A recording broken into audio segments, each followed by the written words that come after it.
भारत का digital infrastructure की ओर एक और बड़ा कदम। अब आप यूरोप में भी कॉफी के पैसे यूपीआई से भेज पाएंगे। हम यूरोप को कितना भी बेहतर समझते हो, पर वहां पेमेंट की सुविधा अभी भी कार्ड या कैश से ही है। ये नहीं कि जनाब फोन निकाला और क्यूआर स्कैन किया और भेज दिए चाय के पैसे। लेकिन अब यूपीआई ग्रीस में लॉन्च हो चुका है। यह सिर्फ एक पेमेंट सिस्टम का विस्तार नहीं है, बल्कि भारत की डिजिटल ताकत का दुनिया के सामने एक बड़ा प्रदर्शन भी है। तो आखिर ग्रीस में यूपीआई लॉन्च होने का क्या मतलब है?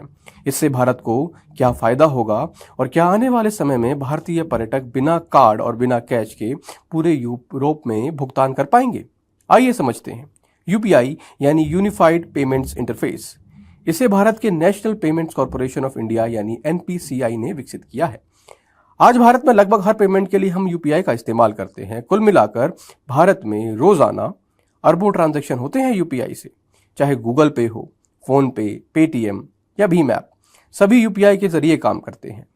यूपीआई की सबसे बड़ी खासियत है कि इसमें पैसे कुछ ही सेकंड में सीधे एक बैंक खाते से दूसरे बैंक खाते में पहुंच जाते हैं। यही वजह है कि दुनिया भर के कई देश भारत के इस मॉडल में दिलचस्पी दिखा रहे हैं। ग्रीस यूरोप का एक महत्वपूर्ण पर्यटन और व्यापारिक केंद्र है। हर साल हजारों भारतीय पर्यटक ग्रीस घूमने आते हैं। इसके अलावा दोनों देशों के बीच व्यापारिक संबंध भी लगातार मजबूत हो रहे हैं। अब ग्रीस में यूपीआई की शुरुआत होने से भारतीय यात्रियों को भुगतान करने में काफी सुविधा मिलेगी। उन्हें हर छोटी खरीदारी के लिए नकद रखने या बार बार अंतर्राष्ट्रीय कार्ड इस्तेमाल करने की जरूरत कम हो जाएगी। अब यह पहल एनपीसीआई इंटरनेशनल और ग्रीस के यूरो बैंक के सहयोग से शुरू की गई है। लॉन्च के दौरान भारत के commerce and industry minister Piyush Goyal भी मौजूद थे। यानी भारत का डिजिटल पेमेंट इंफ्रास्ट्रक्चर अब यूरोपीय बैंकिंग सिस्टम के साथ लिंक हो चुका है। यह भारत की डिजिटल कूटनीति यानी डिजिटल डिप्लोमेसी का भी एक बड़ा उदाहरण माना जा सकता है।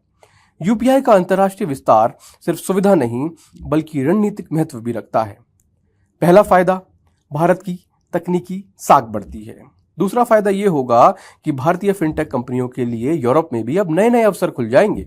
तीसरा, विदेशों में रहने वाले भारतीयों और पर्यटकों के लिए भुगतान आसान हो जाएगा। आज कई देश भारत के डिजिटल पब्लिक इंफ्रास्ट्रक्चर यानी डीपीआई मॉडल में इंटरेस्ट दिखा रहे हैं।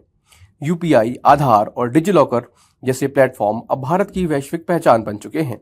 ग्रीस में यूपीआई का लॉन्च सिर्फ एक तकनीकी खबर नहीं है, यह इस बात का बड़ा संकेत है कि भारत अब केवल दुनिया का सबसे बड़ा डिजिटल भुगतान बाजार नहीं, बल्कि डिजिटल समाधान निर्यात करने वाला देश भी बन रहा है। धीमे धीमे ही सही, पर बन जरूर रहा है। अब आपसे भी एक सवाल है, क्या आपको लगता है कि आने वाले समय में यूपीआई वीजा और मास्टर कार्ड जैसी वैश्विक भुगतान प्रणालियों को चुनौती दे सकता है? अपनी राय कमेंट बॉक्स में जरूर बताइएगा। अगर आपको यह वीडियो पसंद आया है तो लाइक जरूर कीजिए, चैनल को सब्सक्राइब भी कीजिए और वीडियो को शेयर भी कीजिए। और ऐसे ही महत्वपूर्ण खबरों के लिए जुड़े रहिए CFTV के साथ। आप देख रहे थे ग्लोबल व्यू।